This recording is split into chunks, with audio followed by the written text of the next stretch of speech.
Greetings, folks. My name is WrongWaysGamgee, and welcome to Quick and Dirty Roleplaying. So, I was recently perusing through some YouTube channels about tabletop RPGs, such as Arcader Zero and The Gaming Gang, when I saw that they posted videos about the Marvel Multiverse role-playing game Playtest Rulebook. That's quite a mouthful. So, The Gaming Gang has two videos on it, with the first one having a page through. So I did what I do when it comes to superhero tabletop role-playing games, currently in production. I paused the video countless times and took notes. Why did I do that? Because I don't feel like purchasing either the physical copy of their playtest rules for $10, nor a Kindle copy of it. You know, not even a PDF copy, a Kindle copy for $9. Now, I've already heard of this latest Marvel RPG being produced in-house by Marvel, along with this proprietary system, the D616 system. Yes, they're going in hard with their Marvel references here. Like the main abilities that are used: might, agility, resilience, vigilance, ego, and logic. They all spell out Marvel. Or when you roll a 6, a 1 on their special die, and another 6, that's the best roll possible. While I thought these parts of the game were going to be eye-roll inducing, they're pretty cringe, they're actually not so bad. So, the D616 system is basically a 3d6 plus modifiers for task resolution against the target number. If you meet or beat the target number, you succeed at whatever you're trying to do. But if you roll under the target number, you fail. However, there are stipulations. So first off, one of these dice is a special die called Marvel die, which is central to the D616 gimmick. The one on the Marvel die, which will be sold separately, I can assure you, or along with the other two dice for a ridiculous markup, is replaced with the Marvel logo. So when the Marvel die comes up with the Marvel logo on a dice roll, special things happen.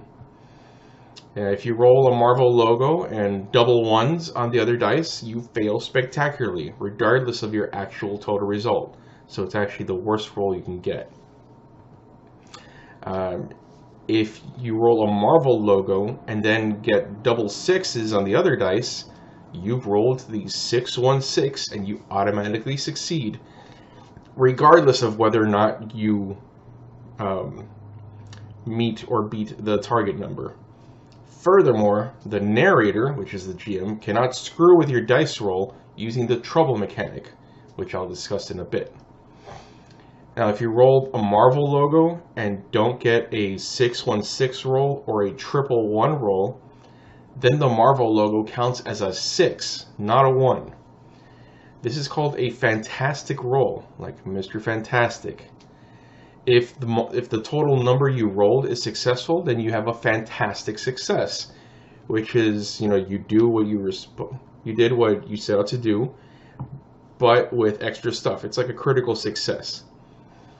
Furthermore, a lot of powers do something extra when you roll a fantastic success.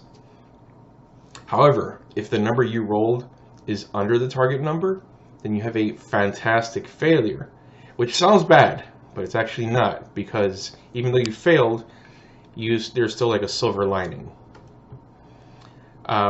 This Marvel die reminds me of the stunt die from the Age games by Green Running Publishing, like Dragon Age, Modern Age, and also The Expanse, where something exciting can happen when your dice rolls come up with certain combinations, but without the various stunt charts for combat, spellcasting, exploration, or social interaction. However, I suspect that these special rolls with the Marvel dice, with the Marvel die, come up less often than the special rolls with the stunt die for the Age systems, because that gets activated whenever you roll at least doubles, which on a 3d6 comes out to, I believe, a 44% chance of happening. So, as for the abilities, the ones that they chose, they're pretty legit, while also fitting the Marvel motif. I actually like them a bit better than the stock abilities for D&D. I always thought Wisdom was pretty poorly named for what it does. There's also a system similar to D&D 5th edition's advantage-disadvantage system called Edge and Trouble. Now, basically, you get Edge whenever you have like favorable circumstances, or when certain traits come into play, or when you have like top-notch equipment, and you get Trouble for the exact opposite situations. Now, when you have Edge, mechanically what that allows you to do is to re-roll one of the dice you've rolled, after you make the roll, while having Trouble allows the narrator to force you to re-roll one of the dice you've rolled. Now, it's possible to get to have multiple sources give you multiple instances of Edge or Trouble in the same situation. So you can get like double Edge, or triple Edge, or double Trouble, or triple Trouble. And with that, you can either re-roll the same die multiple times, or you can re-roll more than just one die, or in the inverse, being forced to re-roll. And also, every instance of Edge cancels out every instance of Trouble, and vice versa. What I also think is pretty cool about this mechanic is that despite like in-game traits and whatnot giving you these opportunities, you can also invoke these mechanics, through clever role-playing and strategy, which I think is pretty cool. And it also cuts down on like the number bloat, of which there's pretty significant number bloat in this game. Now, if you're thinking that this is going to be another effects-based game where characters are built on a point budget and where you build your powers based on the effects and then you describe basically like what it looks like in the narrative, think again. The Marvel Multiverse role-playing game uses a class and level system. So in this game, classes are referred to as archetypes and levels are referred to as ranks. And characters can go from rank 1 all the way to rank 25. So we're kind of reaching D&D 4th edition levels of progression here. Also, just about everything that's a part of your character is based on your class and your archetype. I mean, almost pretty much everything, like your base ability scores, your ability defenses, excuse me, your ability score caps, how many discretionary abilities you gain, or ability points you gain, your base fight damage, which is hand-to-hand range combat, your base range damage, your base health, your base focus, which is your power resource, the amount of professions you have, the amount of traits you have, the amount of karma you have, which is basically like the Benny system from Savage Worlds, the amount of power sets you have, and also the amount of powers you have. So when you're making your character, it goes something like this. In step 1, you determine your character's rank between you and the narrator. Also, you determine the character's rank cap between you and the narrator, because not every character is going to end up as someone who can single-handedly change the universe. I mean, regardless of how long, like the Daredevil comic has been around, and how long Daredevil has been around, aside from very few instances where he punches like above his weight limit, that never really lasts, and he kind of stays within a range and doesn't exceed like those boundaries. And the whole rank cap kind of emulates that.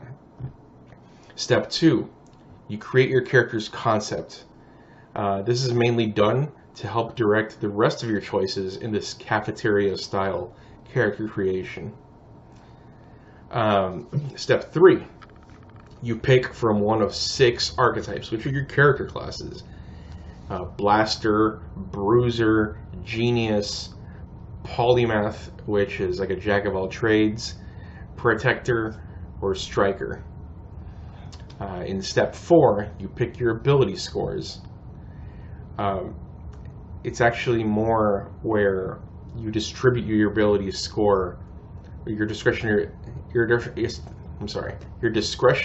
ability points, because your archetype and your rank tell you what your base scores are, and this provides a bit of customization. Also, the rank that you have, well, the archetype and rank that you have also determine your ability caps, and each archetype has their favorite ability, which has higher caps than others. It's also possible to get more ability points by lowering, like, from your base stats. However, you can never lower an ability score below -4. Then in step 5, you pick your background elements and traits, or rather your backstory elements and traits. Your backstory covers your origin, which determines what kind of power sets and origin-based traits that you get, as well as your professions, which determine which other traits you can get. Step 6 is where you pick your power sets and powers. Now, your power sets dictate which powers you can get. Now, the way that it's set up, it'll display like the power sets and then the powers that you can collect within it, like a flowchart or a talent tree from like a video game, which really irks the shit out of me. And this is the first time that I'm actually swearing in a video, because that's how disturbed I am regarding, like, from what I'm reading of this game. And some powers also have prerequisites that you need to meet before you can select them. And these prerequisites can include other traits, other powers, and also your rank. And last but not least, you calculate your other stats, like your health, your focus, your damage, and the speed of your movement modes. And these are also determined by your archetype and your rank. So it's basically, okay, this is my archetype. You look down the list and then cross-reference, okay, this is it. You know, not on like how you would normally build your character. Like I want my blast attack to do this much damage, and so therefore I'm going to buy it to this level. No. It's just all depending on your class and your level. So, as an example of what a character would look like, I'll describe some of the details from Spider-Man's character sheet. This is Peter Parker, not Miles Morales. So, his archetype is Polymath, and his rank is 10. His health is at 80, and his focus would be at 90. He would have a might of 5, an agility of 7, resilience of 2, vigilance of 3, ego of 2, and logic of 4. These scores are incorporated along with another modifier determined by his archetype and his rank to determine each ability's modifier, like the total modifier that you'd roll whenever I make like a might roll or an agility roll. Okay, and then you add that. And that's what you do whenever Spider-Man would make ability checks. And there's also a target number for each ability defense, so he can resist various types of hazards. And this too is also determined by their archetype and their rank. Now, I like the concept of ability defenses, because it's similar to the ability saves from D&D 5th. However, it's incorporated, in my opinion, in a more sensible manner, because it seems that unlike in D&D 5th, where even though each ability has a save, most spells kind of target either your Constitution save, your Wisdom save, or your Dexterity save, you know, to keep with like the previous Fortitude, Will, and Reflex defense. Whereas here, like, hey, you're getting hit with an ability that pushes you back, then you would target the opponent's might defense, because might is used to resist being like moved around, and so on and so forth. His initiative he has an initiative modifier of 7 with an edge. So whenever he'd roll initiative, he gets to re-roll like another die if he chooses. And he has measurements for running speed, climbing speed, jumping speed, and swing line speed, which is Spider-Man's fastest speed. In melee, he deals 3d6 plus 19 damage, and then in ranged he deals 3d6 plus 21 damage. And these values are also determined simply by looking at his archetype and his rank, and then incorporating the might and ability scores into it. So aside from like might, not even aside from, because that's also determined by their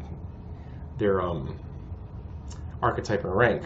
So if you have like 2 separate characters, like Spider-Man and then someone else, like another agile polymath, at the same rank, they kind of function largely the same, which I find to be a disservice to the superhero genre and to superhero RPGs in general.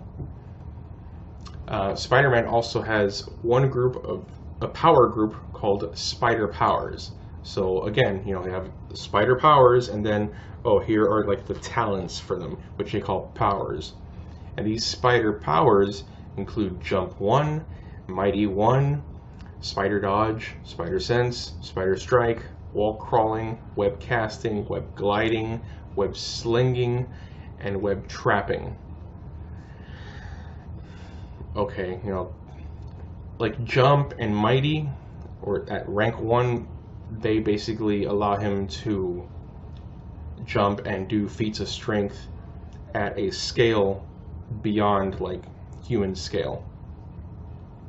Like, for example, with Mighty 1, he's treated as like a couple of size categories larger than what he actually is. So if you really want to get a better idea of like how strong someone actually is, you don't just look at their might score. You also look at any powers that can magnify like these characteristics, which it feels clunky, because you have to like incorporate these multiple steps just to figure out like, okay, how much can I lift? He also has a utility power, which is, utility powers are powers that do not fall under like a power set, and it's called Wisecracker. Yes, Wisecracker is a power. And in another superhero RPG, like Mutants and Masterminds, for example, for something like this, you would get like the taunt feat or the taunt advantage. You know, it's not a power; it's just like a technique that you can do. You know, it's a technique or a talent or a gimmick or whatnot, not a power. His origin is weird science, and his profession is journalist. So in order for him to get spider powers, it has to be through weird science, which I fundamentally don't like, because there have been multiple characters in the Marvel Multiverse where, you know, there are different versions of Spider-Man, but they didn't all get them through weird science. If I recall correctly, Ezekiel, he did not get his spider powers through science. He got them through like some shamanistic ritual, like from a spider totem. So like, you couldn't make a character like that in this game. And then finally, Spider-Man's traits are feats, basically, are audience, combat finesse, combat reflexes, combat trickery, connection sources, heroic, inventor, free running, pundit, secret identity, scientific expertise, and weird. So combat plays out very much like D&D 3rd edition. Everyone rolls for initiative and acts in initiative order until combat ends. However, to spice things up, combatants who roll a fantastic roll act in a bonus round, which takes place before the first round of combat. So it's kind of cool. It doesn't happen all that often, but when it does, a lot of like the D616 gimmicks are you roll, and that's always fun, in tabletop role-playing. And then on your turn, you can perform an easy action, which is a free action, a movement action, and a standard action. There are various combat maneuvers that you can perform besides combat rolls and using your powers.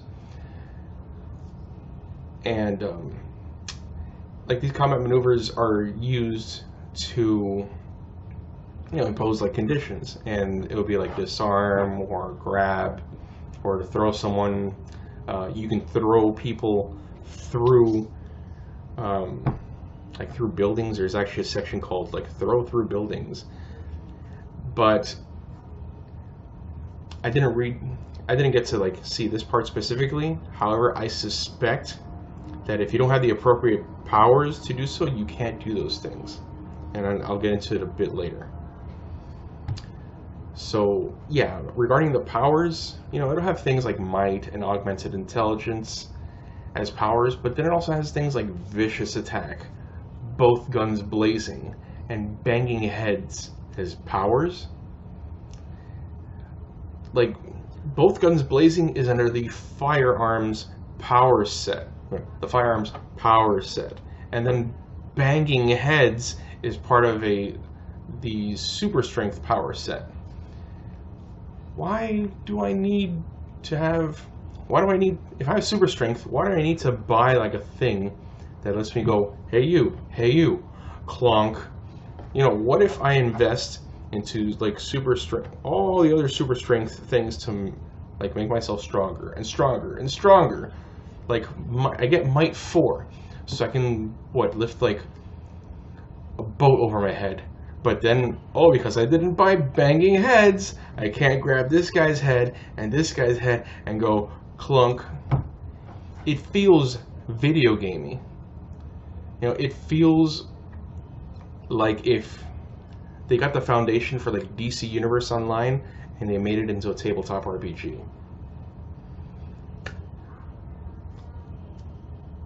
Let me see, because that part was like ad-libbed and not like part of the script here. Yeah, like this kind of stuff, it's a kneecap to creative thinking, in my opinion. And and the worst part of this is that this type of game design is meant to have the customer rely on Marvel to drip feed more and more products, so that players can so that you need to depend on these products if you want to like create speedsters or sorcerers or shapeshifters or what have you, or if you want to have like alternate power sets, like here's like the base super strength power set, but then here's an alternate super strength power set to emulate like a different kind of character with super strength, but who doesn't do the same stuff as like the Hulk or the Thing.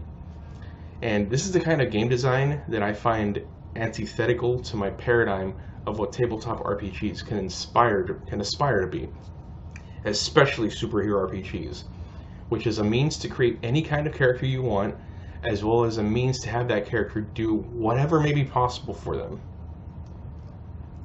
So this kind of setup is certainly digestible for someone who's used to playing D&D or Pathfinder as their main game, and perhaps this is the goal of the game designers all along. You play with classes and levels? We have classes and levels. Don't worry about complicated character creation. Just check your character class and see what their stats are for your level. You want to make a Green Lantern character? You want to make hard-like constructs? Well, then wait for the supplement, which will have the Green Lantern power set and Green Lantern powers, and buy it when it comes out. Well, not the Green Lantern power set, because that's DC, not Marvel. Sorry! So, you know, I'm providing a link to the Gaming Gang's video on this book, so you can see what I'm talking about in the description. You know, who knows? You know, maybe you'll like it. I certainly wouldn't mind playing the game, but it's something that I don't see myself purchasing, since it'll fundamentally be an incomplete superhero RPG for me. And the sad part is that it's less than a superhero RPG, because it's focused on Marvel's Marvel Multiverse, not on your version of the Marvel Multiverse or anything beyond that. It's, here's an RPG, you know, with Marvel trappings on it, a superhero RPG, but it's our way. You have to do this through our vision, not like a foundation and then go wild, such as with the DC Adventurers Heroes Handbook, published by Green Ronin Publishing. So that's my rant on the Marvel Multiverse role-playing game playtest rulebook, or at least on what I've taken notes on. So until next time, folks, take care and play to find out what happens.